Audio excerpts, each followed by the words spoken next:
Once upon a time in the 1980s, a miraculous little beast rolled off the assembly line in what was then Yugoslavia. A gleaming icon of automotive engineering, or perhaps a charmingly misguided attempt at it, the Yugo was introduced to the United States, promising to be affordable, efficient, and quite possibly the best thing since sliced bread. But we all know how that turned out, don't we? Why do Yugos have rear window defrosters? To keep your hands warm. Let's talk about the Yugo's price point. At just $3,990, it was the cheapest new car on the market. In fact, if you wandered into a dealership and accidentally tripped over a cat, you might walk out with a Yugo, a slice of pizza, and perhaps a complimentary set of jump leads. This little marvel offered customers an opportunity to buy a brand new car without having to first sell a kidney on the black market. How do you double the value of a Yugo? You fill the gas tank.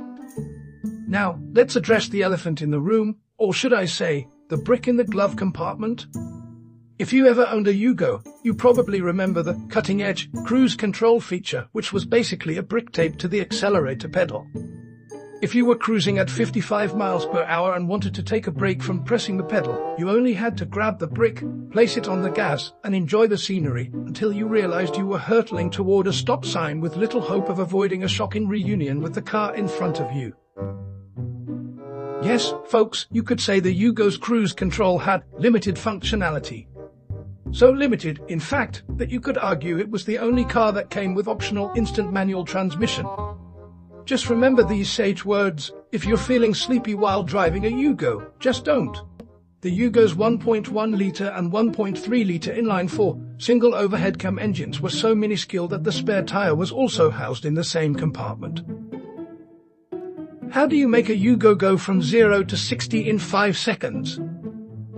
Push it off a cliff.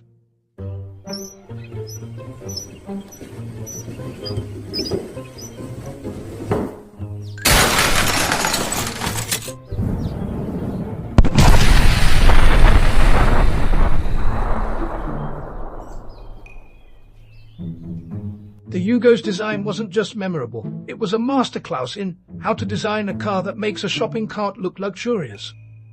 With more sharp angles than a geometry book and fewer curves than a straight road, the Yugo's aesthetic inspired strong opinions. It was an unintentional art piece that would make Picasso proud, abstract and bizarre, yet somehow utterly captivating. Remember to like and subscribe for more content. Hop inside and you would be greeted by a chamber of sweet simplicity. Plastic dashboards could withstand a nuclear blast, and the seats definitely doubled as a flotation device. Rumor has it that it featured built-in air conditioning that worked flawlessly if you rolled down the windows fast enough. Guy walks into a parts store and says, "I'd like a new gas cap for my Yugo." Guy at the counter says, "Okay, that sounds like a fair trade." The Yugo quickly became a symbol of everything that is quirky about the automotive industry. It inspired countless stand-up routines, as comedians couldn't resist the hilarity of their experience behind the wheel. One brave soul once stated, "I can't tell if I'm driving a car or an elaborate prank on wheels." It even featured in various movies and pop culture moments, solidifying its legacy as that one car that no one quite knew how to take seriously, yet somehow everyone wanted to try out their own comedic routine at its expense. What do you call a Yugo with a flat tire? Totaled. In the end, the Yugo is more than just a car. It's a delightful exercise in nostalgia and a gentle reminder that some things are best enjoyed with a sense of humor. It may not have been the most reliable or the most luxurious, but it certainly carved out a niche in automotive history that will never be forgotten. And remember, if you ever find yourself in a Yugo, keep a brick handy, just in case you want to set that cruise control to take it easy or just take a nap. What do you call a Yugo with a sunroof? A dumpster.